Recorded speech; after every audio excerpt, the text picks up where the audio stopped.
Captain Insano shows no mercy. Straight cash, homie.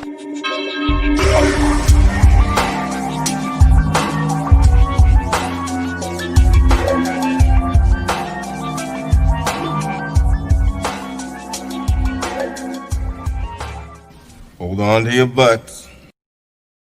What's up, everybody? Welcome back to the Basic Monsters podcast. 23-23 in overtime with 140 left. The Saints are about to attempt a 35-yard field goal to seal the deal. Yep.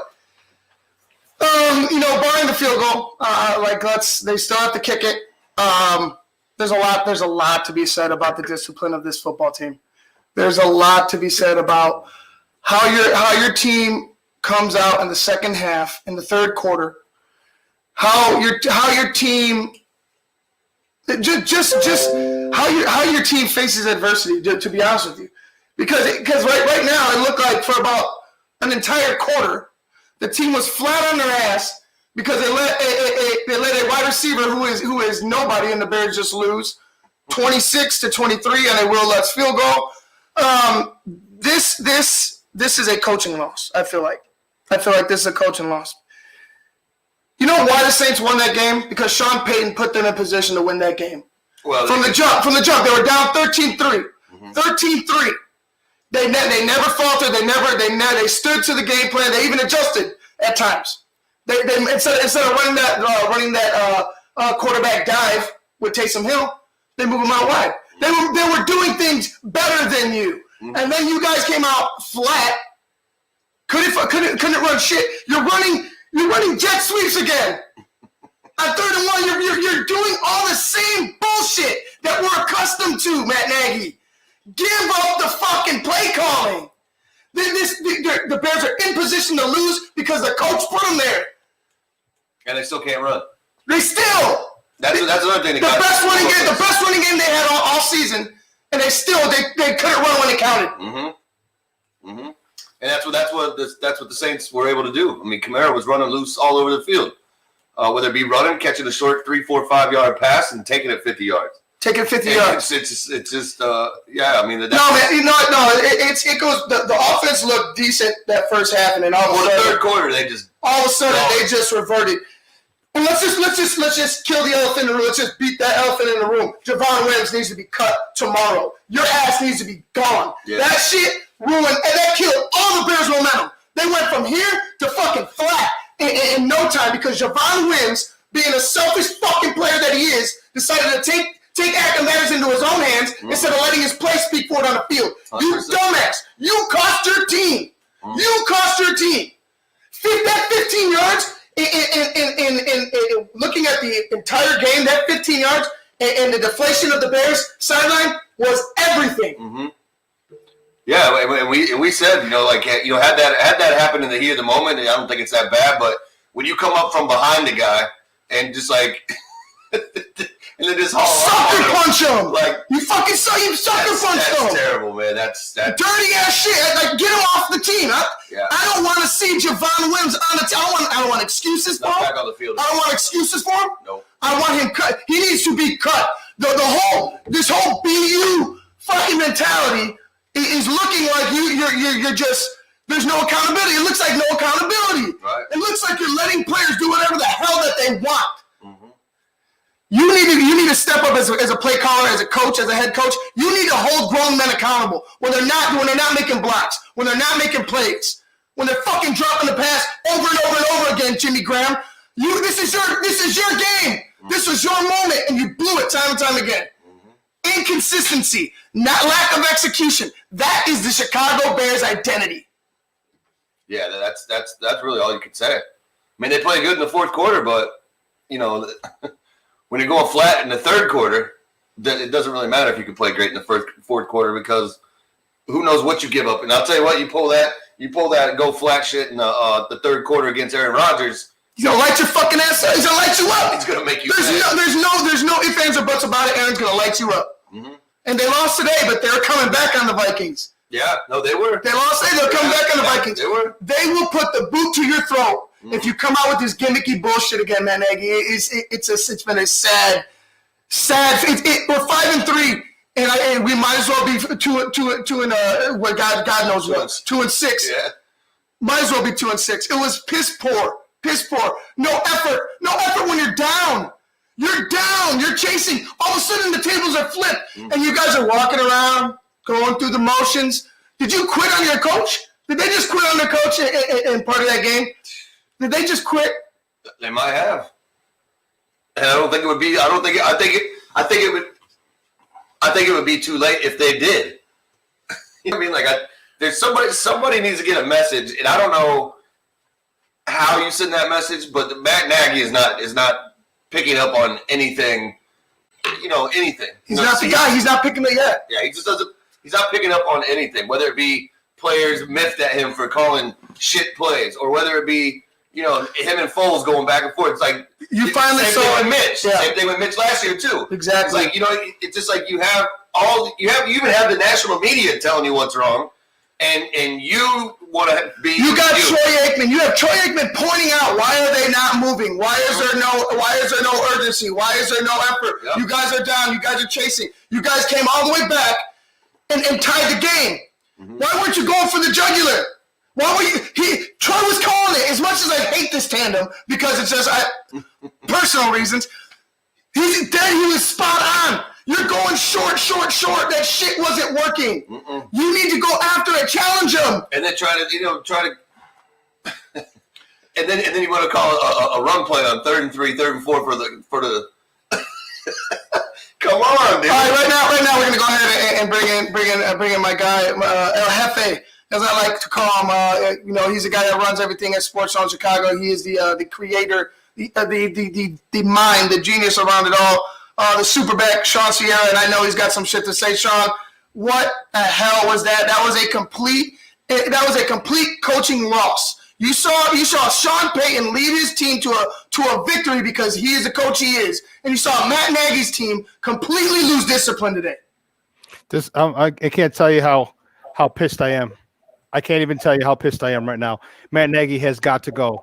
He is the worst coach that we've had in a long time. He's up there. Why is he the worst? Because he's a used car salesman. All right, he's a slick talker. He thinks he knows his game and he doesn't. He doesn't know how to command a locker room. He doesn't know how to make calls. He can't handle the heat of calling plays and being the head coach. Give up the damn play calling or get to step in. They need to fire him. This is ridiculous. This is unbelievable. His play calling sucked. You go away from the run. When you're actually having some unbelievable success in the run game against a team that doesn't give up 100 yards, you would have been the first guy in what 2 years? 40 something games. I think it was 2.5 years. 2+ years of having 100-yard rusher against them, and he doesn't continue to pound the rock. This guy is ridiculous. I'm telling you, I can't tell you how pissed off, how livid I am right now. Okay, you have Anthony Miller dropping balls, you have Jimmy Graham dropping balls, you have Cole Kmet, and I know that play didn't get called a fumble, but that's still a lack of ball security. All these things are indicative of the head coach. If you put your foot in their ass like you should and tell them, hey, and Cole Kmet needs to do push-ups, needs to do extra conditioning, needs to do something, needs to get fined, something. Okay, because that's just poor ball security. And all these other people, there's got to be some repercussions. There's got to be repercussions for all this nonsense that's going on. Okay, I'm tired of this, of making our defense, of hanging our defense out to dry every single God-blessed week. You can't keep doing that. This defense is phenomenal, but when you're out on the field and you're constantly put in position, offense is 3 and out, the defense is back out there, and then you have long drives and touchdown. It's ridiculous. And don't get me wrong, the defense had their share of mistakes too. Like the touchdown right before the half. I don't know why the hell they're playing so far off the receivers. It's the same play from one side that didn't score to Cook. They just ran to the other side. Why? Because they're playing soft coverage. And why? I have no idea. You have the end zone, which means you have the end line as an extra defender. So why in God's name you're not up on a press coverage in that sort of sense? I have no idea. So I'm really pissed with everything right now, with the offense, with the defense. I can't be pitching special teams because we didn't really have very many. No, you know what? Cordell Patterson, stupid run backs and holding it 2 or 3 seconds on the kickoff. Let me see. Which way do I want to go? Which way do I want to go? Oh, let me go this way and gain and get tackled inside the 10 on the kickoff. Sean, this team is full of themselves. This team is arrogant without having an excuse to be arrogant. Like doing shit like that should get you. It should get you. It should get you a talking to. But shit, if he wasn't Cordero Patterson, it should get you benched doing stupid shit like that. You know, Dwayne Harris, he did a decent job, a better job than Ted Ginn. But you know what? This falls like I said, it falls on the coaching. When the tide changed was the end of the second quarter, the end of the first half. What the hell were you thinking? Backing up and giving Drew Brees, a Hall of Famer Drew Brees that he is, all the cushion in the world to pick you apart in zone. And then on the play that should have been the touchdown, on the near side to Kyle Fuller, what do? Oh, let's just go on the other side and run the same shit again. How do you not recognize? How do you not have somebody? First of all, like you said, you got that other defender. How do you not know this? How do you not know where your distance is? How do you not know your area? Who was in the middle? There was nobody in the middle. This is just a total. I can't tell you how fed up with this coaching staff that I am. This is unacceptable. This is completely unacceptable, and something needs to be done. I'm tired of this guy, and then I can't wait. I just want to hear what in God's name he has to say in the presser, in the post-game presser. What does he have to say? How is he going to, how is he going to smooth this over? How is he going to? There's nothing he can say or do. Okay, that's going to smooth this over. Nothing. Okay, nothing. The lack of discipline on this team, the penalties. You see what has gotten us. Okay, this is something that just can't stop. That can't continue to happen. And you know what? You know why it happens? Because it's allowed to happen. Your head coach, it starts from there. And if your head coach demands that you don't have stupid penalties, because if you do, your ass is sitting, then guess what? A lot of these penalties will stop happening. Okay, who was it? Mustipher today. Okay, I didn't hear from him once except the one sack. I'm like, oh, goodness. I didn't hear from him all game until late in regulation when he gives up the sack. I mean, granted, it was Cam Jordan. Cam Jordan's a pass rusher extraordinaire, and he's done that to everyone. But I was like, man, dude, you got to be able to – you've been playing a good game all game, and then you give up the inside like that. Okay, but overall, Mustipher, good. I mean, not Mustipher, Spriggs. I'm sorry. I'm not the Mustipher, Spriggs. Okay, so this is the type of thing that I'm talking about. You know, you get right.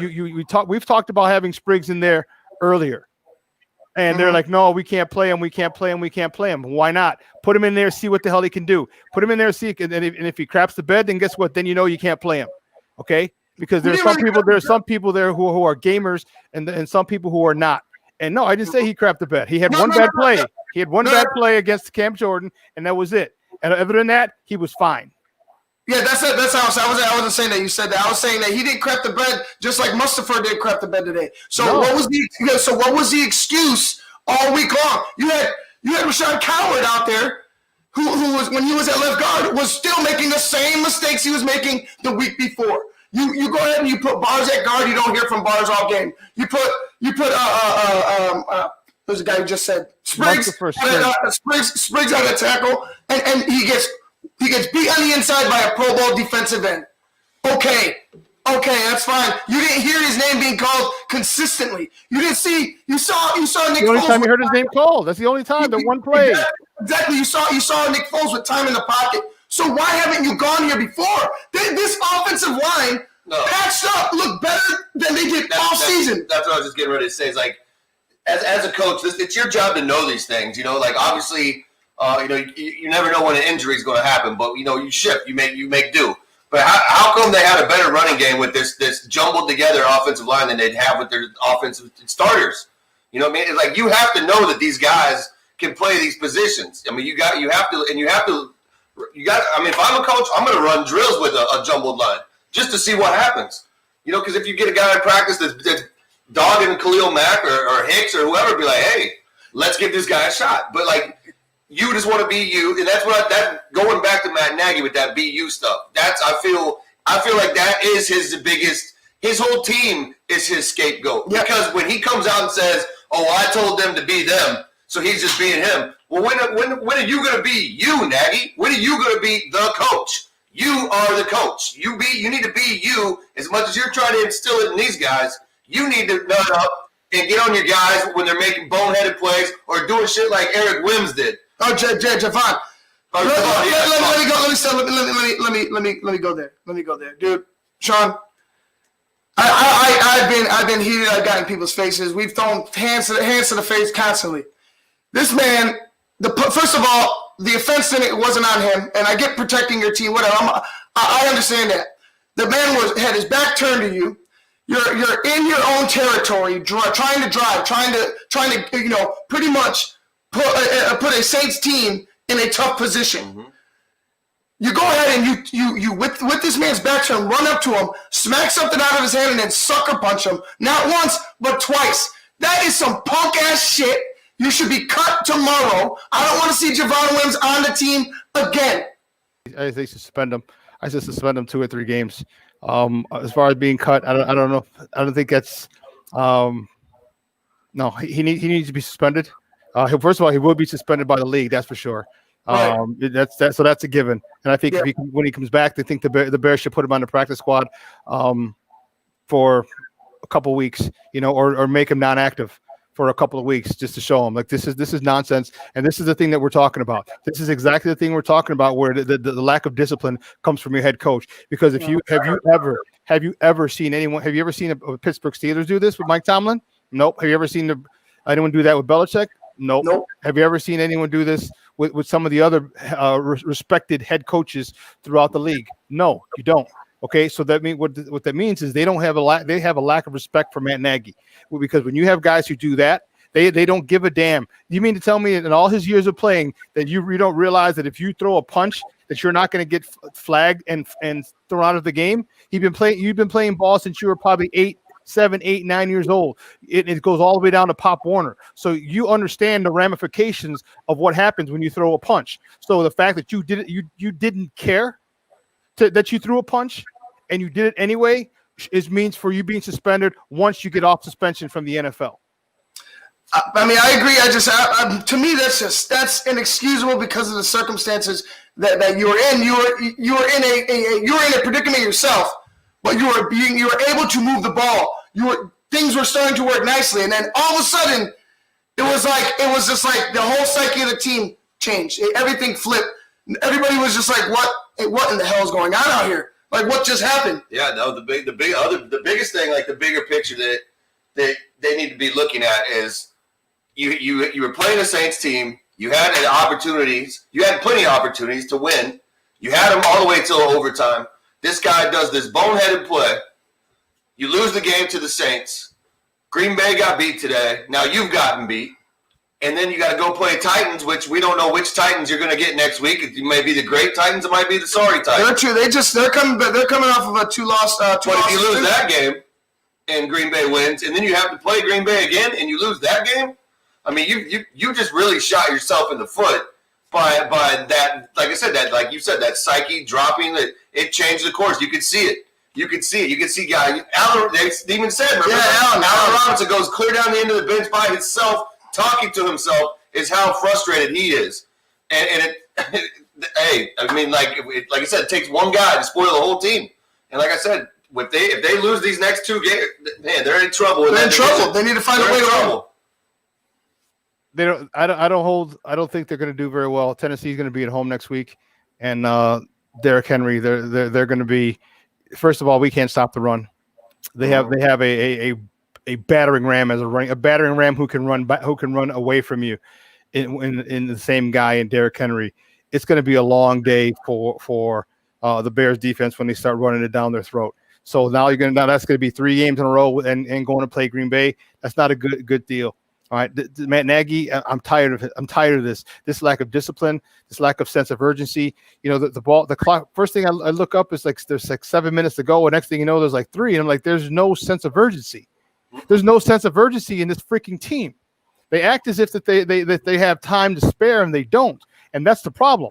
Again, it comes from the head coach. The fact that he's not up their ass yelling, "Get to the ball and let's go," or "Here's a crazy idea." Nick Foles, call your own goddamn plays. Mm-hmm. Okay. So we don't have to worry about it. You know what? If it works, fine. If not, I'll take the heat as a head coach. Okay.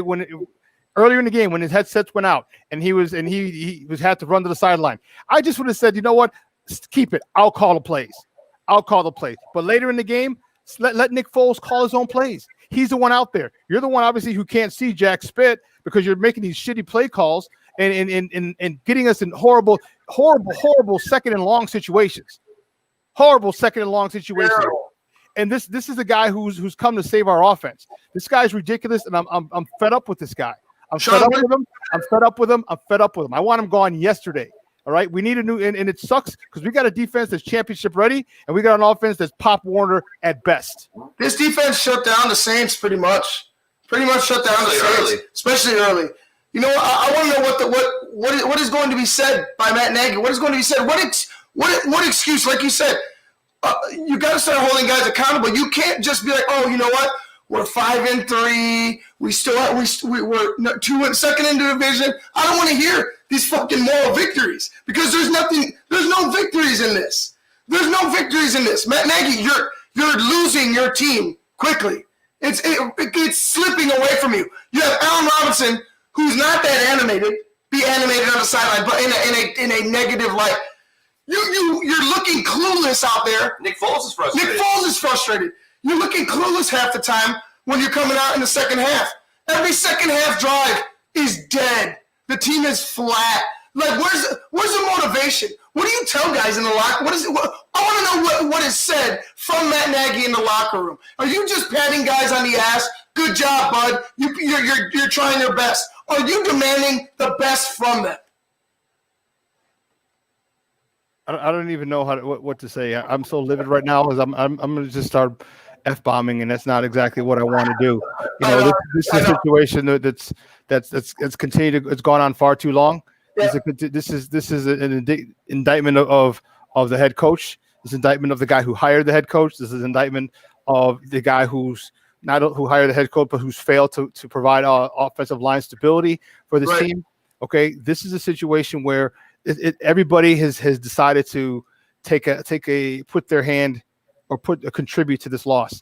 Okay, Nick Foles, I get it. I know you're not Mitch Trubisky, you're not Lamar Jackson, but man, at least run once or twice. Okay, run, give me 2 or 3 yards and slide.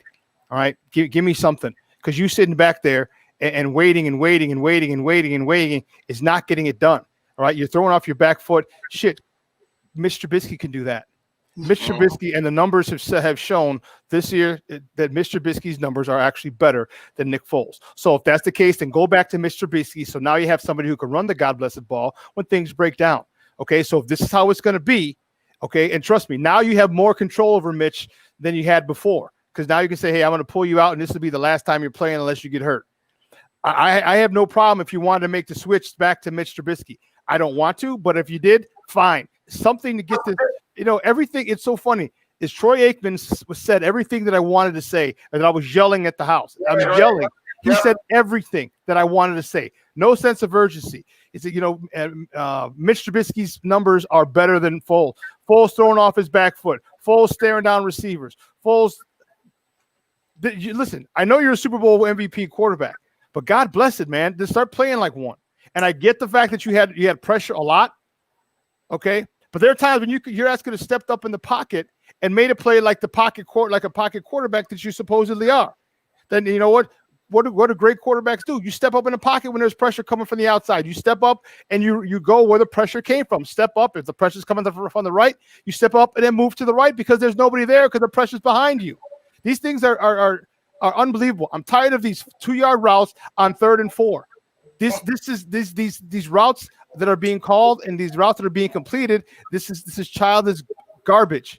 Childish garbage from professional athletes who are getting paid multi-millions of dollars to do that. Nick Foles, there's so many things that could go on. Nick Foles on an Anthony Miller crosser. There's nobody outside him, and you put it on a rope, and there's a guy, and the guy makes a tackle, and it's 4th down. You know, if you put some air under it and lead it, and if you put some air under it and allow him to readjust so he has to catch the ball going downfield as opposed to going across the field, he catches the ball automatically past the sticks. Even if he does get tackled, it's a 1st down. These are small things that mean a lot, and they're not being done by this team, and it's frustrating.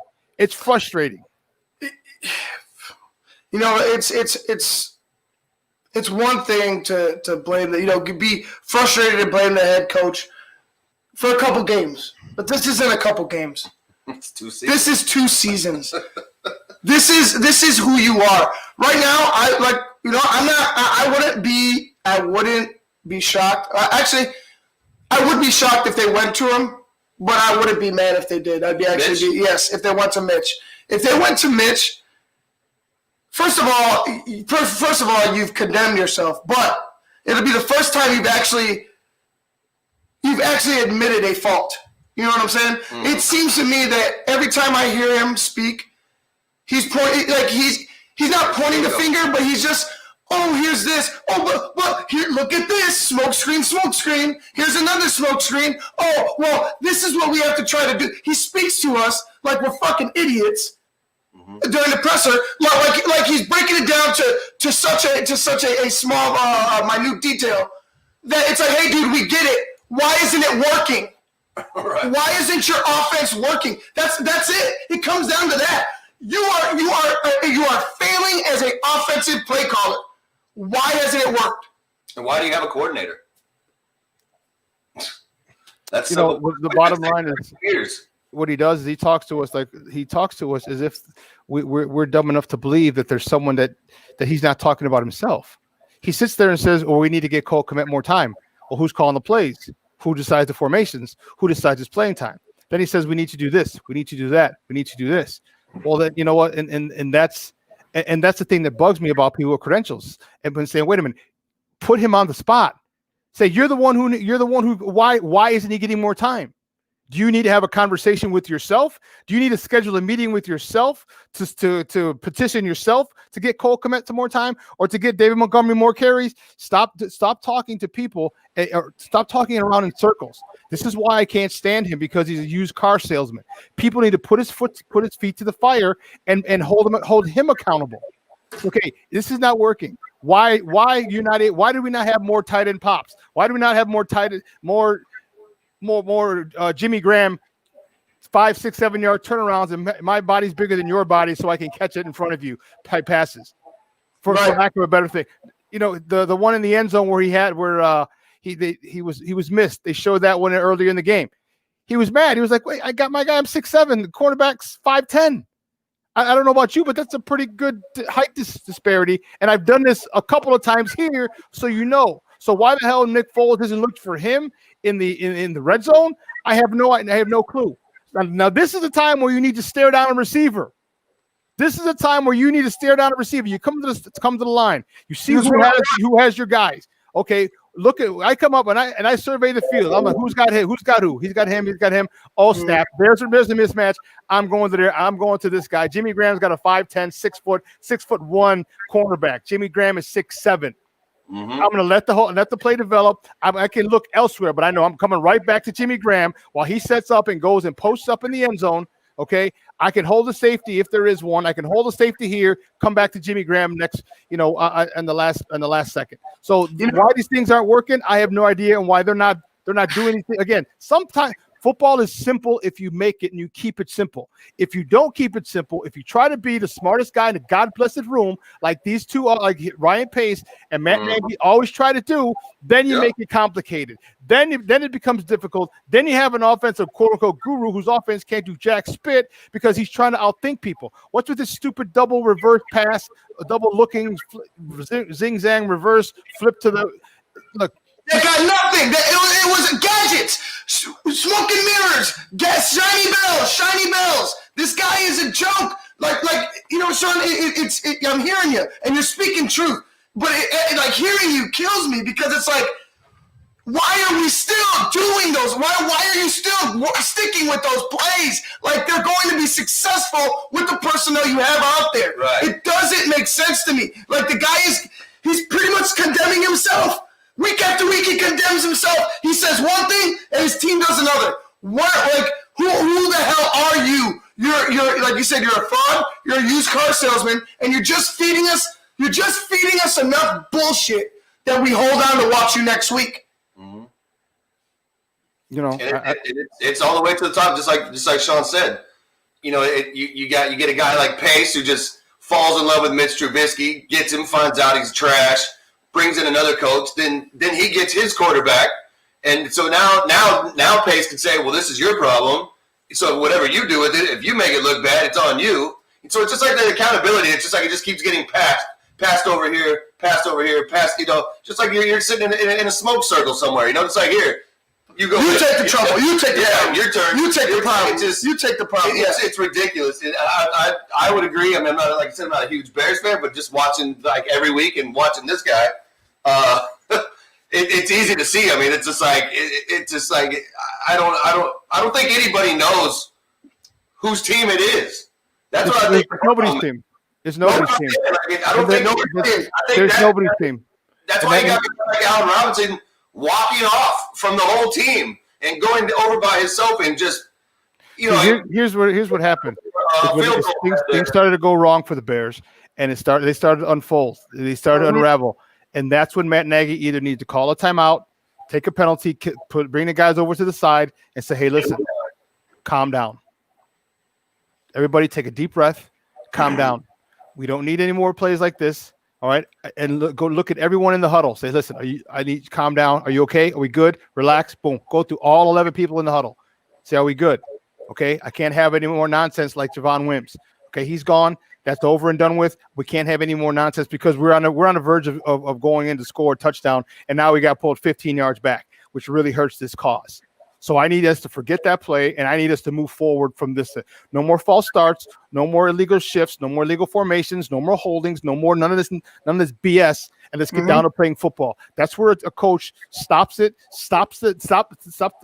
in the bud, stops the bleeding at that point right there. And Matt Nagy didn't do that. And that is the key as to why this guy needs to go. I'm tired of this thing in his third year here. We have not seen a leader of men. Or a jump. We have not seen a leader of men. You're dealing with grown-ass men, with alpha males, and you are not a leader of men. You are not a leader of alpha males. And it's okay because not everybody is. It's a very difficult thing to be a leader of alpha males. Football is the most alpha male sport that there is. And to be a leader of alpha males, it's a difficult task. But he's not the guy. So we need to find a guy who can lead alpha males. And he's just not the one. I feel like he's a good. He's probably a good listener. He's probably good at keeping guys together. I'm not saying Matt Nagy's just terrible at everything, but when it matters the most, the play calling, when it matters the most, when you have momentum, you do things that take that momentum away from your team, and then on top of that, your team is lacking the discipline that it needs to be successful with the lack of talent that they have. You can't have these penalties. Nope. You can't give up sacks like they did. Even though Spriggs had a good game, you can't do that because even though Spriggs had a great game, Bobby Massey could have done that. We don't need that. And I'm not going to jump on him because it's his first. He just got thrown in there. I'm really not. I'm just pointing out that that's a fact. You can't have mistakes like that when you're lacking in a certain department, and they're lacking in that offensive line. And Matt Nagy should know that. Why can't you? Why aren't you drawing up plays to cater to that? They did better today.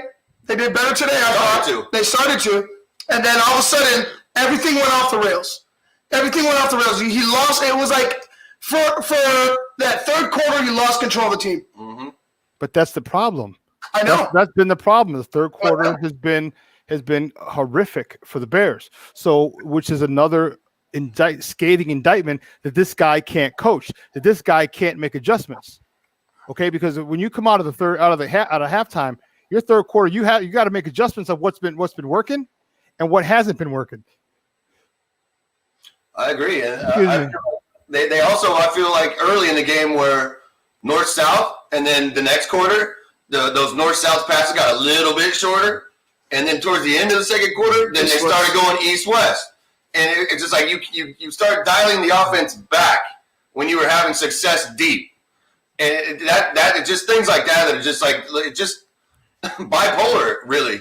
It's just like you start doing something, and then it's working. They're like, oh, I'm gonna try to pull the wool over their eyes and start doing something different. And the guys are catching. Mooney can run under the ball. Miller can run under it. Robinson can run under it. It just I know the offensive line. There's a lot to be said there, but still, when you hit a 50-yard bomb and then you hit a 24-yard touchdown, and you see that these guys are this is where they're weak at. Hit them. I mean, like I said, we were talking. Throw it up to Jimmy Graham one-on-one against a quarterback. Just throw it up high. If he doesn't hit it, it goes out of bounds. Simple as that. Take the shot. It's a high risk, high reward. Just do it. Cut it loose. The things that you see, the things that are happening are things that aren't worked on in practice, and that goes to show that the ineptitude of this coaching staff. Okay, when you have I think it was Darnell Mooney, or was it Andre Miller, where I wanted a pass interference call, but it wasn't a pass interference call. It was Mooney. So it was a shot downfield, and I'm like, oh, he pushed him, but the ball's thrown behind him. All right, you did a great job in week 1 of telling Anthony Miller to go to the L. You threw it to a spot. If you have Darnell Mooney, okay, and there's no safety help over the top, which there wasn't on that particular play, throw him open. Just let him go get it. You can't stay with Darnell Mooney. So to throw to throw it at him or to throw it behind him is stupid. Throw it in front of him so he can go get it, because no one is going to stay with Darnell Mooney. That's a Nick Foles issue. Okay, then you got Jimmy Graham, and then you have the coaches up top who they're noticing that now they're in man coverage on multiple plays. If you're in man coverage, then we need some crossing routes. We need some crossing routes to have people chase us as we're going across the field, whether it's a post, whether it's a corner, whether it's a go route, or whether it's a drag, whether it's a slant, or whether it's a deep end. Give me crossing routes where people have to chase me, or just if you're on a slot on one side of the field, give them a shake at the line and run directly diagonally across the field. Yeah, it creates separation. And now he's in trail technique. Now he's in a trail technique, and if you put the ball and you catch him in stride, now he can run. Worst case scenario, he gets caught. He gets tackled immediately. But now you've gained yardage. These things are grammar school Pop Warner things that aren't being done. And I'm sick and tired of wasting my breath and getting my blood pressure up for a guy who refuses to change, who refuses to play football and keep it simple. All right, he's got it again, and I'm tired. You've heard me say this, guys, 1,000,001 times. He's trying to be the smartest guy in the room, and he's out coaching himself. He's out coaching himself, and is making us. He's wasting an amazing defense. What did they give up? 1 touchdown today? No, 2 touchdowns. The one to Taysom Hill. Yeah. Don't get me started on that one. Sean, to be honest, at that moment, that touchdown to Taysom Hill, to be honest with you, that I still blame the lack of offense. I still blame Nagy, because your defense is doing everything in their power to keep you in the ball game. How many times are you going to go to that well? How many times are you going to go to that well, Sean? How many times before, your defense is like, all right, dude, we're out here killing ourselves. You're never changing. Your offense is never moving. The defense is killing themselves trying to keep this team afloat. They were in the ball game because the defense allowed them to be in the ball game. Yeah, they were, and it's frustrating. I am so livid right now that I'm just still at this calm state, because I just don't want to just go off on this thing, but without proper analysis. I don't want to start yelling and being one of those meathead fans, which I could be. Okay, but I definitely want to give some analysis as to why I'm pissed off, as to why this coaching staff is inept, as to why this head coach is inept. Okay, and as you see now, it's not just, it wasn't. So is it Mark Helfrich? Was he the reason, because he was the offensive coordinator last year? That's why he got fired. Was it Harry Hiestand? Is that why he got fired? No, he had to blame somebody else. They were the fall guys. And now the spotlight has been on Nagy all season long, and he doesn't like the heat. Well, you know what? Then give up the play calling and let somebody else run the goddamn plays, because Laser has called the plays. We have people, you have people on the staff who've called plays before, who've called put together offensive game plans. Laser up. Coach. Wasn't he? Was he? Oh no, he was offensive coordinator. He was offensive coordinator in Cincinnati. Yeah. Like, come on now. Like, you have to. For me, if he doesn't take any blame, come this post, I'm gonna watch the post game interview. If he doesn't take any blame today or tomorrow, I quit on him. I'm done. I'm done with Matt Nagy. Matt Nagy, this is your baby. This is your thing. The problem isn't the defense. The problem is your offense. The offense that you created, the offense that you call game in and game out. That is the problem. And without him just really coming out and saying, hey, it's on me. Yeah. I don't know what to say about this head coach anymore. I'm done with him. Oh, you're better out than me because I've been done with him. You know that, Ivan. I've been done with him since last season. And I gave him the side eye year one with Jordan Howard, and it deteriorated. So after year one, I was through with him. And yeah, they had a good year, his first year, but it was a precursor to what was coming. And he's stubborn. And you know what? And I wouldn't be surprised if they go back to Mitch. And now, you know what? I right now, truthfully, I don't give a damn if they go back to Mitch or not, because this team is not going to win with this guy calling plays. And what you've done, you spent all that money, Ryan Pace. You spent all that money on the defense and shoring up that defense, and your offense sucks. You got no protection. You spent money on Allen Robinson, and he wants a new contract. He might not even want to stay here anymore, and I wouldn't blame him. I wouldn't freaking blame him. Okay, you spent money on him. You spent money on Foles. You spent money on what does our guy Phil Toshin say? Speed Bump Charlie, the Walrus, Charles Leno Jr. You spent money on him. You spent money on Bobby Massey, and they all suck. Your offense sucks. And this is what you think that our defense can carry us all the way to the Super Bowl? No, you got to be able to put up some points. You have a Super Bowl defense, and you got a crap offense. And so again, it's another scathing indictment of Ryan Pace. You don't know where to spend your God blessed money. You know, you want to be cheap. Oh well, I found Speed Bump Charlie, Jay Leno in the 5th or 6th or 7th or 8th or 12th round. I can get him for cheap. Well, you know what? You get exactly what the hell you pay for.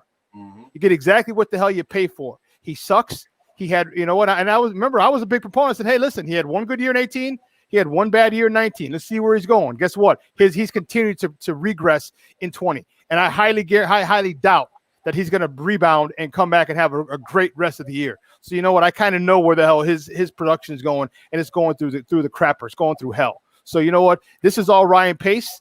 This is all Ryan Pace. You refuse to get the personnel needed for your offense. Okay, you refuse. What was the last time how many offensive linemen have you drafted in the first or second rounds? None. And you look at the Cowboys' offensive line before they got decimated with injuries.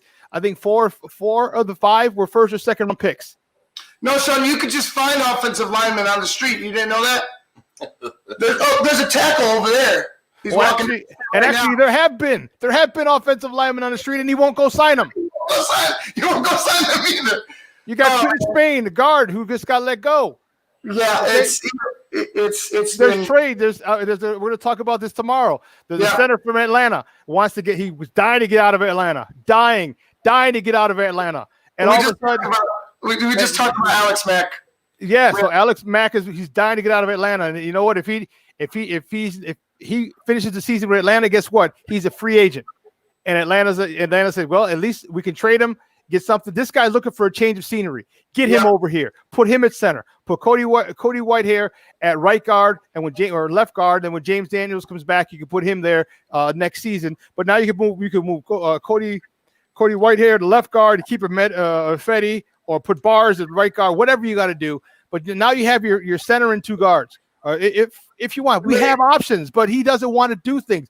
And I'll tell you what, I can't really say much about Mustipher, though. I didn't hear a lot from him. A lot of his name. I didn't hear his name called. That's what we were saying, Sean. Like these patchwork offensive linemen were doing the job. Right. Like the starters, they were doing a better job than the starters were. And but let's not get too fired up. It's one game. One game. So now you got to see if they can do it next week. All right. Don't put them in the freaking Hall of Fame because of one start. Okay, or one coming in the middle of the game. Don't put them in the Hall of Fame. Now let's see what they can do next week. Now when people have tape on you, now let's see what you can do. Okay, because not only do you have tape on who you're playing, they have tape on you. So if you can come in next week and you can build out this performance, Mustipher, then I'll be a little more excited. I'm happy with what you did. We didn't hear a lot from you. We didn't hear your name called a lot, and that's good. But now we need to do it again next week, because it's a whole different story when you come in the middle of the game and the heat, and all of a sudden your adrenaline's going and you don't have time to think and you just react and you play. And that's how great athletes play, or for the most part. But now when you have a whole week to prepare and you have all these different times, now it's a whole different story. So I hear you with the other week. He did come in that Rams game though, and he held it down. But you're right. Like I'm not saying that they're going to be great, but it just baffles me that you had a starting unit that was together. You know, I know that training camp is short and everything like that, but it was together. And then you get a patchwork line that, for the most part, look better than the starters in every game, pretty much. In every game. It's just, for me, it's just rough to understand how you're not, how you have this lack of effort sometimes on the offensive line. Today was better, but I don't know. I don't like the fact that you didn't even give a Spriggs a chance. You didn't give a Bars a chance when the opportunity arose. You gave him a chance when Daniels went down, and then Daniels went down, and then all of a sudden that was it. Why? Why do you have to? Why do we have to like? It has to be the most extreme situation for you to go ahead and adjust to what's going on. Sean, thanks for coming in. We're gonna get out of here. I know you got to take off. I'm tired of talking about this shitty ass loss. I'll see you tomorrow. Tell everybody what time you could catch us tomorrow. Guys, we'll be on 9 a.m. to noon Central Standard Time. we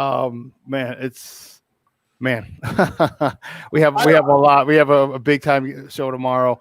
A lot of Bears talk, and I'll have my thoughts a lot more articulated tomorrow because I'll be able to go over things, write them down, and it'll probably even be worse than it is already. So 9 a.m. to noon. Make sure that you download the app, Sports Zone Chicago. Okay, make sure you download or you subscribe to our YouTube channel, Sports Zone Chicago as well. Make us on our Facebook page.